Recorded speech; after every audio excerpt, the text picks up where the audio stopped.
از بی‌هویتی و بی‌تاریخی پارس با تحریف و جعل و غارت تاریخ ملل غیر فارس تاریخ سازی کردند و تاریخ و تمدن دیگر ملل را به نام خود ثبت کردند و تاریخی توهمی و خیالی برای ایران و فارسستان ساختند.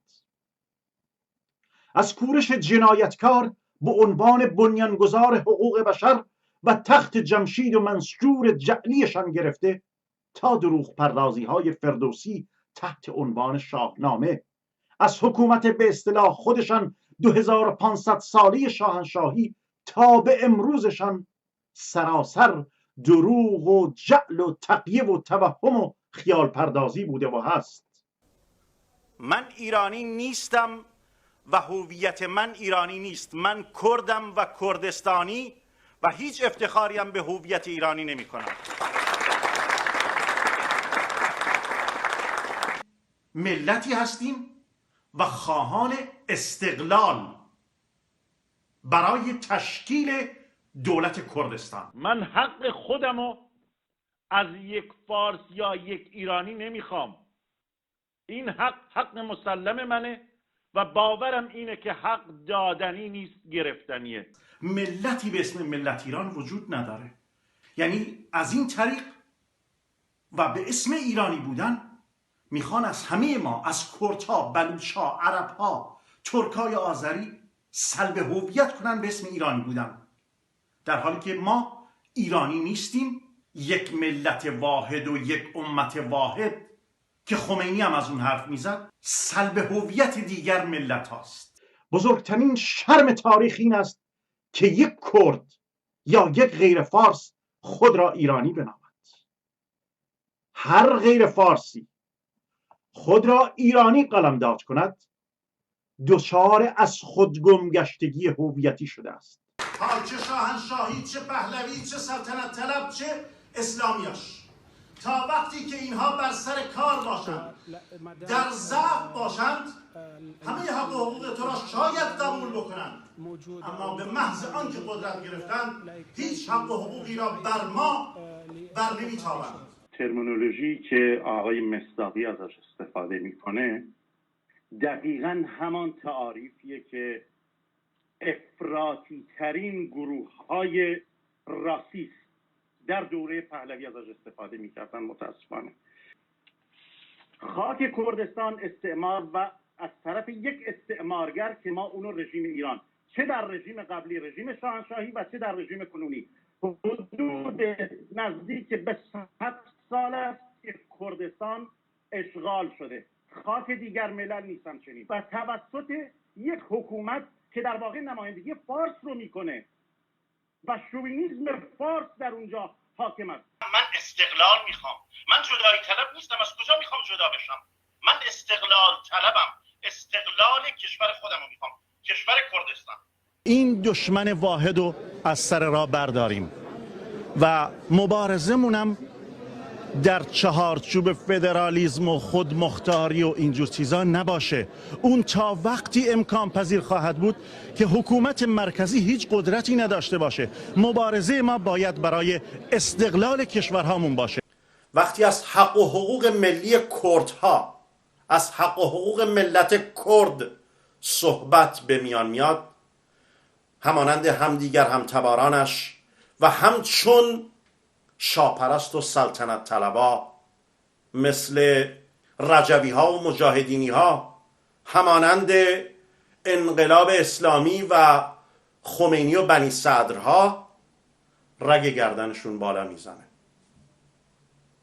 و سخنانشون بوی همان فتوای خمینی بر علیه ملت کرد میده.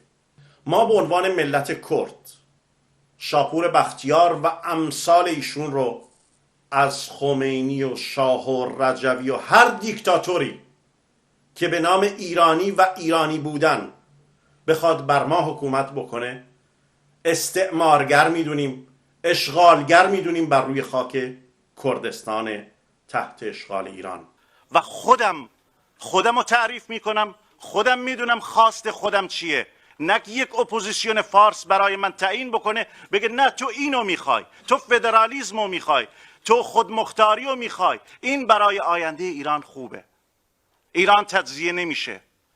برای من تجزیه کردستان مهمه. من نمیخوام کردستان تجزیه بشه. من تمامیت ارضی کردستان برام مهمه، نه تمامیت ارضی ایران. این سیاستی که رضاخان و رضاشاه برنامه ریزی کردن در رژیم خمینی هم همین سیاست تداوم پیدا کرده.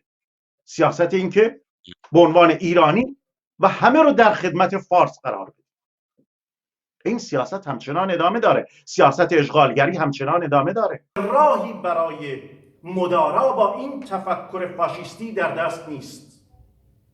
هر راهی را که بخواهیم بیازماییم به ناکجا آباد ختم خواهد شد و آزموده را آزمودن خطاست و تنها آیدی ما ائتلاف زمان و خونمان است که به نابودی بیشتر محیط زیست، فرهنگ و تاریخ و تمدن ما و در نتیجه اسیمیلاسیون کامل ما منجر خواهد شد که کلید آن را رضاخان در انقلاب سفید خود زده و جمهوری اسلامی نیز عیناً همان سیاست را البته با سیاق دیگری دنبال می کند. یا اگر دل ببندیم به الترناتیوی مثل مجاهدین خلق یا سلطنت طلبا، شعار بیشتر مردم اینه که نه شاه نه شیخ.